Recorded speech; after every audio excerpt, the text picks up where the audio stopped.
Seeing they didn't have the votes to win in Congress, the Republican leadership never brought the Aldrich bill to a vote.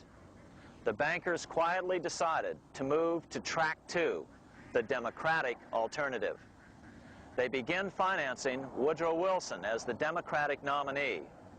As respected historian James Perloff put it, Wall Street financier Bernard Baruch was put in charge of Wilson's education.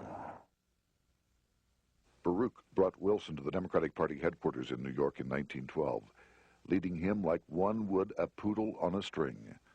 Wilson received an indoctrination course from the leaders convened there. So now the stage was set. The money changers were poised to install their privately owned central bank once again. The damage President Andrew Jackson had done 76 years earlier had been only partly repaired with the passage of the National Bank Act during the Civil War. Since then, the battle had raged on across the decades. The Jacksonians became the Greenbackers, who became the hardcore supporters of William Jennings Bryan. With Bryan leading the charge, these opponents of the money changers, ignorant of Baruch's tutelage, now threw themselves behind Democrat Woodrow Wilson. They and Bryan would soon be betrayed.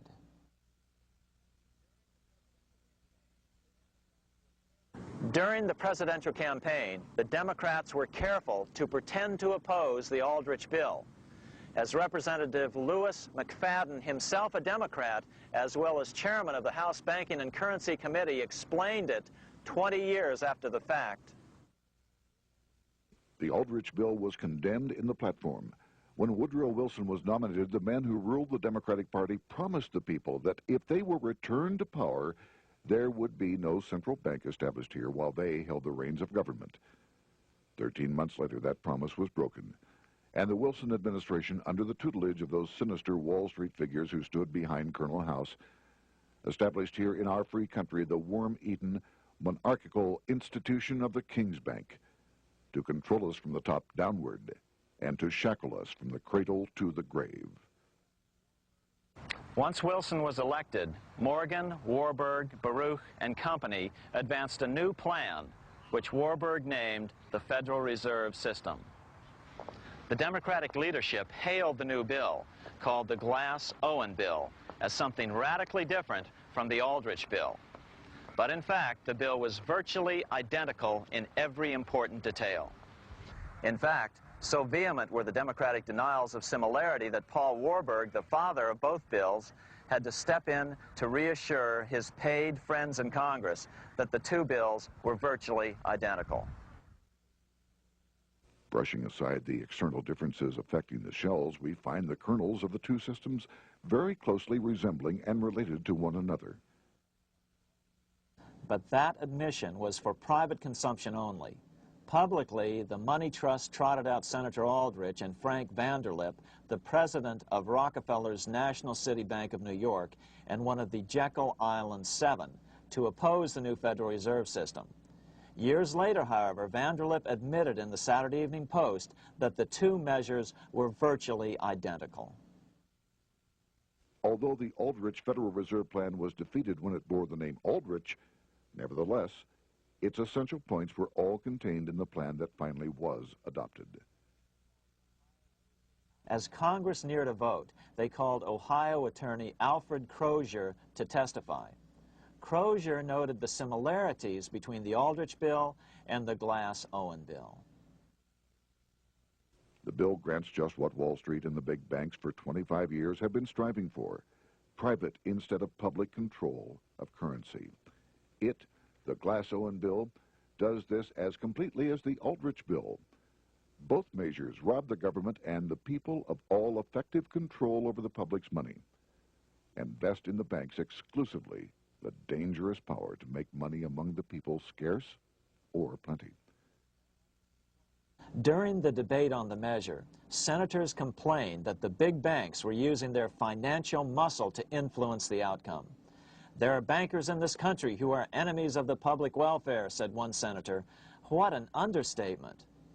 Despite the charges of deceit and corruption, the bill was finally snuck through the Senate on December 22, 1913, after most senators had left town for the holidays after having been assured by the leadership that nothing would be done until long after the Christmas recess. On the day the bill was passed, Congressman Lindbergh prophetically warned his countrymen that this act establishes the most gigantic trust on earth. When the president signs this bill, the invisible government by the monetary power will be legalized. The people may not know it immediately, but the day of reckoning is only a few years removed. The worst legislative crime of the ages is perpetrated by this banking bill. On top of all this, only weeks earlier, Congress had finally passed a bill legalizing income tax. Why was the income tax law important? Because bankers finally had in place a system which would run up a virtually unlimited federal debt. How would the interest on this debt be repaid? Never mind the principal. Remember, a privately owned central bank creates the principal out of nothing. The federal government was small then. Up to then, it had subsisted merely on tariffs and excise taxes.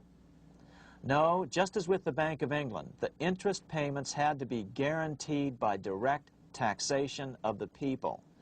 The money changers knew that if they had to rely on contributions from the states, eventually the individual state legislatures would revolt and either refuse to pay the interest on their own money or at least bring political pressure to bear to keep the debt small. It is interesting to note that in 1895, the Supreme Court had found a similar income tax law to be unconstitutional. The Supreme Court even found a corporate income tax law unconstitutional in 1909. As a result, Senator Aldrich hustled a bill for a constitutional amendment allowing income tax through the Congress. The proposed 16th Amendment to the Constitution was then sent to the state legislatures for approval.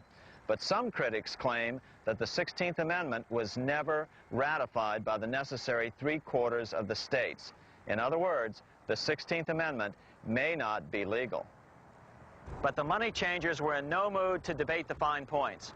By October of 1913, Senator Aldrich had hustled the income tax bill through Congress. Without the power to tax the people directly and bypass the states, the Federal Reserve Bill would be far less useful to those who wanted to drive America deeply into their debt.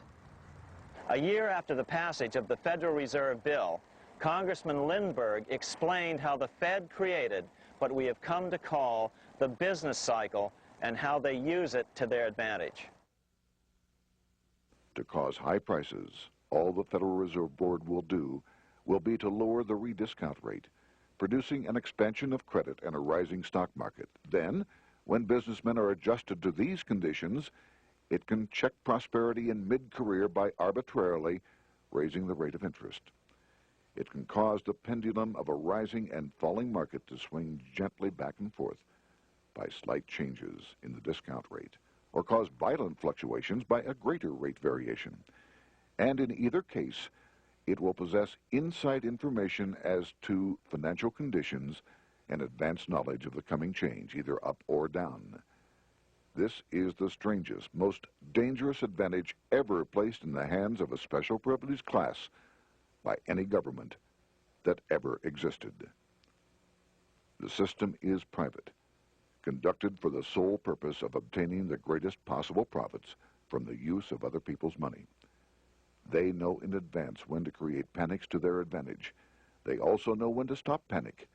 Inflation and deflation work equally well for them when they control finance. Congressman Lindbergh was correct on all points.